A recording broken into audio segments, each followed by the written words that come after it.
What's up, guys? Welcome back to another episode of the Basics Podcast. Today, we got the new homie, well, the old homie. I've known of you for a while. But yeah, we got Rita here, who's a professional kiteboarder from Spain. Yeah. And we're just going to jump into a little bit about her story, you know, how she got into kiting, how she got to call herself a pro kiteboarder.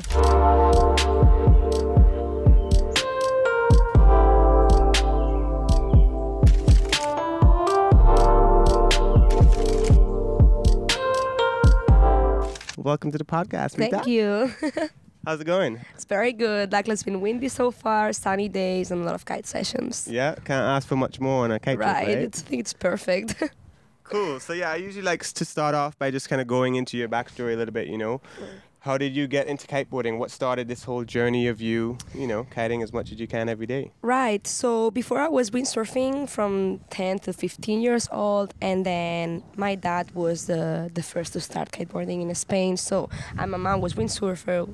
So I was like, one day I was like, you know what? I'm gonna try kiteboarding. I think one looks way nicer, and I definitely fall in love in the first moment I got a kite in my hands. Yeah. And how old were you when that happened? I was 16 years old. Yeah. Crazy. And how old are you now? 23. So been kiting for 7 years now. Wow. And so like, how was that journey of like, switching from windsurfing, getting into kiting? What was the journey like from, just a young girl who likes kiting to actually being able to then, start competing, start doing more stuff? What was that journey like? What was the big breakthrough moment from just for that I fun? was like, okay, I want to go for it. Just right after every session, I was pushing myself, I was improving, and I was like, there was a moment, I was 18 years old, not even, I was studying in Barcelona, going to school every day, and I was looking through the window, watching the trees moving for the wind. I'm like, dude, it's windy. I want to go kite. I don't want to be sitting in this table right now, Mm-hmm. And then, I wanted to improve. I wanted to challenge myself. And I thought competitions are what I want to do, So then I said to my parents, I want to study online.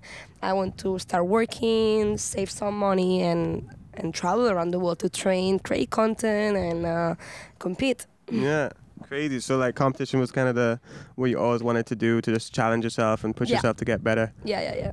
Cool. And like these days, you still seem very involved with competing. Is that still the main thing, the main focus for you as far as?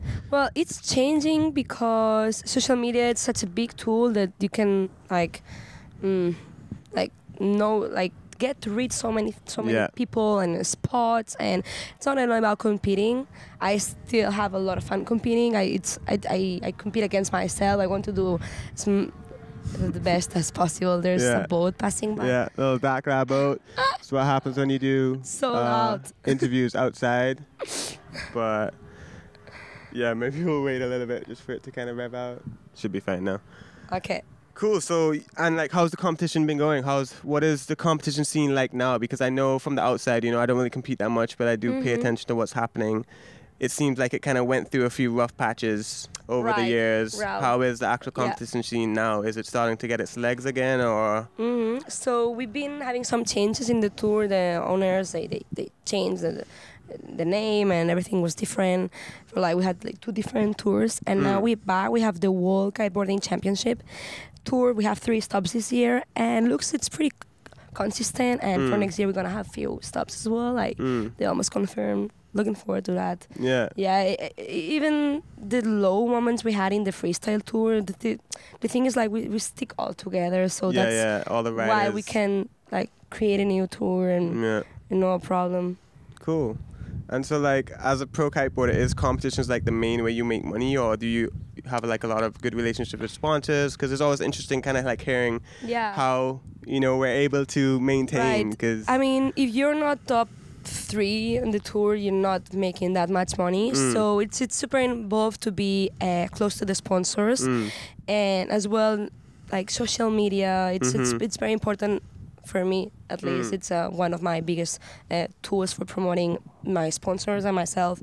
So, basically that, and it's going for interviews, doing kite camps. Yeah, there are lots of kind of off spins versus just competing. Cool. So, life of a kite girl, how is that? Even in the competition scene, because kiteboarding is kind of male dominant in a sense. There Yeah, are a lot it of kite is. girls now, but it's, you know. Yeah, it's cool to see new kite girls coming up and going for it, training hard and crashing harder because, Yeah. we do it as well. Not only guys. Yeah, it's been pretty also insane. Like crash. some of the girls now, even yourself, like the riding level is super good. Like, Yeah, the girls' levels are super high right now. And crazy. this makes, motivate other girls to try and, yeah, push the limits. yeah. So, yeah, mostly of the time surrounded by guys. It's too bad. Tough life, huh? Tough life. But a lot of traveling, and it's just amazing. I love it. Yeah, I can see that. I Like, miss home a lot, but it's so much fun all the time that always something it's new. a balance, yeah, you know? Yeah. And I can see that's one thing I've noticed, like, because, I've known of you for a long time, but we've never actually gotten to, like, no, right. jam out and talk. But I can tell, like, you're just a frother. You just love kiting, Yeah, It's I not love something to be you out got there. forced into at all. Like, you just want to kite as much as Yeah. you can every day. The stoke is still real, which is super cool. Yeah. So yeah, like, what advice could you give to, like, some up and coming girls? Like maybe a young girl's watching this, listening to this. Like, what advice would you give to her to, like, pursue kiting What or I've pursue done anything? was I was dreaming about it, and I believe I could, so I went for it, and that's like the only way. It doesn't come from the outside; it comes from the inside. Everything you want to reach, you just have to go for it. You have to believe yourself. Yeah. You have to. How will you say it? It's like self-belief. yeah, exactly. You gotta believe in your set mission goals and yeah. work hard. You have to be focused on what you want. Yeah. That's good advice for anything besides Yeah, just it's kiting, just life, life, anything you want. everything. You gotta, like, really, Yeah. really want it. So yeah, I kind of want to talk a little bit about Instagram as well, because as you said, social media is kind of becoming a bigger and Yeah, bigger it's the role biggest within, all of our lives, really. Mm-hmm. What advice would you give to, like, someone who wants to try and start growing an Instagram following? Because you've done a really great job at, amassing a pretty good following.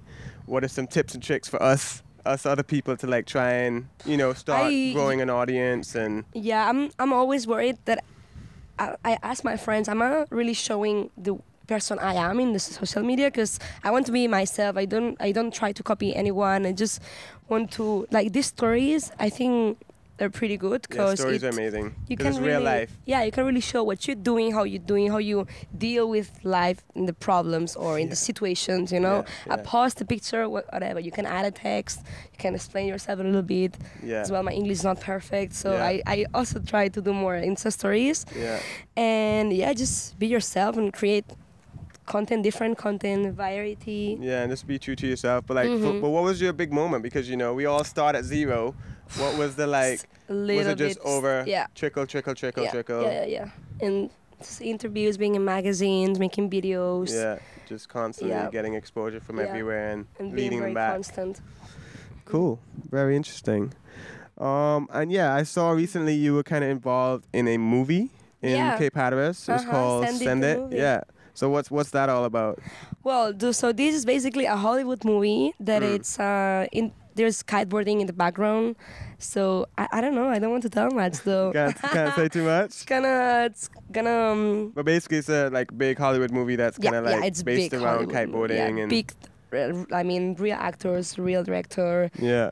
It was amazing to be there in the movie, just to see all the setup. Like, Yeah, I saw some of the behind the scenes and it was crazy. like insane. Yeah, like it full-on was a movie pleasure set. to be part of that. Cool. And do you know when it's actually going to come out? End of March. Oh, cool. So fairly soon. Mm-hmm. Awesome. Cool. Well, I guess we'll keep an eye out for how that turns out. And are you actually in it? Yeah. I'm part of the pros. I don't get to talk. I don't have a sentence. Yeah. But I'm there doing my thing, kiteboarding. That's pretty awesome, man. It'll be interesting to see, like, how it affects the industry, because it's probably going to expose the sport to a lot of new Hopefully. people. And like it's a very great way to just, like, show the rest of the world what's kiteboarding, and you can really. I think in the movie you're gonna really be able to see the lifestyle, the good vibes we all have, and around the group. Yeah, just what kiteboarding is actually about, because some people just see some action stuff, but there's this whole lifestyle that's, like, built into kiting. When you decide to become a kiteboarder, you kind of decide to do all this other stuff as well. Right. So pretty cool. So you've been kiteboarding for 7 years. That's quite a long time, Well, before, when I was 16 years old and I started kiteboarding, and they say some people was saying to me like, "Oh, Rita, you're too late to become a pro." There's so many other riders trying hard already from like 10 years old. I'm like, well, but like my story is a different whole story. It doesn't. Why are you comparing me to other people? Yeah. You know, and everyone. I realize everyone has their rhythm of learning. Yeah. And they're reaching the things they want. So it's just they were not gonna push me down. You know, I was just gonna take that and to make me stronger and work harder. Yeah, and you've done it because when you think about it, your story is a bit different to most people's because even myself, like everyone kind of starts kiting super young, and then that's how they are able to like amass the skill to actually become good enough to do anything with it. Whereas you did start a little bit later in the game, and you still managed to be up there with the top dogs. So. A lot of work. Definitely. A lot of kiting, a lot of crashing, a lot of everything. Definitely driven. Ups and downs. It's pretty cool. So, like, what keeps you stoked on kiteboarding, like, these days? Like, because 7 years in the game, you know, what's your favorite thing about kiting? I can't get enough. Just want to kite more every time. Just being out on the water, that's just where you just it's like the feeling, just to be there, just loose with the wind, and it's like the freedom I have, and It's the same for me. That's my favorite part of it because, you know, I'm not really a competition rider, but living in the Caribbean, being able to kite, like, it allows me to really get out and explore. So take and a kite and go, you know? and you can just roam around and just see places that you would never, ever, like, see without a kite, you know? Right. And I think that's one of the coolest things that appeals to most people as well because not everyone's going to be throwing the tricks you're throwing, but everyone can kind of hop on a kite and go roam around and tap into that feeling a little bit, you know? And I started with hydrofoil. Yeah. that's like how another How thing. was your so first much experience? fun. It's kind of crazy. I at learned first, huh? when I was in Cumbuco in Brazil, and I like there were huge waves. That was challenging. I can imagine. And then I love the feeling for it's just completely different than it's riding like a whole boots. new sport almost. A whole new sport, yeah. I thought the same thing because I've been kiting for like 14 years now, and like, you know, twin tip for majority of the time, and like it's amazing, but after a while, like it's just the same thing, you know. So foiling for me has been super amazing because it is like a new sport. It is. You can ride in super light wind. You can go places that you probably wouldn't go on a twin tip because it'd be way too hard to get back. So I love that aspect of kiting. And then you can also go behind a boat. Just like, do it everywhere. Right. And the surfboards as well. Have you seen that stuff? It's such an interesting time to be alive. It is. It is. Cool. And like, so sounds like you got a pretty busy schedule. You're always on the road. But like, what is your favorite place to kite? Like, if you was so many. Things like there are still so many places I want to go and I don't know. Yeah. So it's hard to say. I love to be kiting whatever in the world with friends and good wind and sunny. Yeah, I guess that's all you really need for a kite spot. Good wind, good conditions, and a good crew. Yeah. But like, if someone wanted to go on a kite trip, let's say they don't get to kite very often, they just want to go somewhere to have nice conditions, pretty easy. For example, Dakla, or I really like Los Roques in Venezuela. Yeah, looks amazing there. Anywhere around Caribbean. Yeah, there are a few pillars that are just like the dream spots. Yeah. Cool. Yeah. Cool. And then, so you're a pro kiteboarder, so your whole life's pretty much based around kiting. But like, what is your life outside of kiting? What is some stuff that are you into anything besides just kite all the day, every day? Like, before I was dancing a lot. I had to quit dancing because I really wanted to like focus. Focus on that, and that was a struggle. Like I was studying in the mornings, then in the midday I will go kite, and then at 5 p.m. I had to go dance, and then that was my life before kiteboarding. That's intense. And then when I'm in Barcelona at home, I always like to join for some dancing lesson. And what kind of dancing is it? Like everything. And that's like, if I cannot go kite, dancing for me it's the other way to be like free. You know, and expressive and Yeah. Super cool. Yeah, and I was just at home for 20 days and I didn't get to kite, but I was just like super busy, like being a city girl kind of. Yeah, the city life kind of consumes you, doesn't it? Cool. With my friends and you're gonna have to teach us a few dance moves, you know. Yeah, whenever. Me and Megan could definitely use a few tips. Loosen up, you know. Cool. So I think that pretty much kind of rounds up the interview. I think now maybe just you can let people know where they can find you. Like, where's the best place to go and check out more what you're up to? And yeah, Instagram, Facebook. Yeah, and your Sometimes Instagram is post some videos on YouTube. yeah. I'm gonna be working more on that in the future. Yeah, video in the long form is a lot harder. It's like so much more work to make happen. Yeah, but it is. It is worth it in the long I run. really like that, but I'm planning to do like good movies, like talking about my life and how I made it till here. Cool. Yeah, some projects in my mind, but not time for it actually. Gonna have to readjust the schedule a little bit. Cool. So yeah, I think that's pretty much it.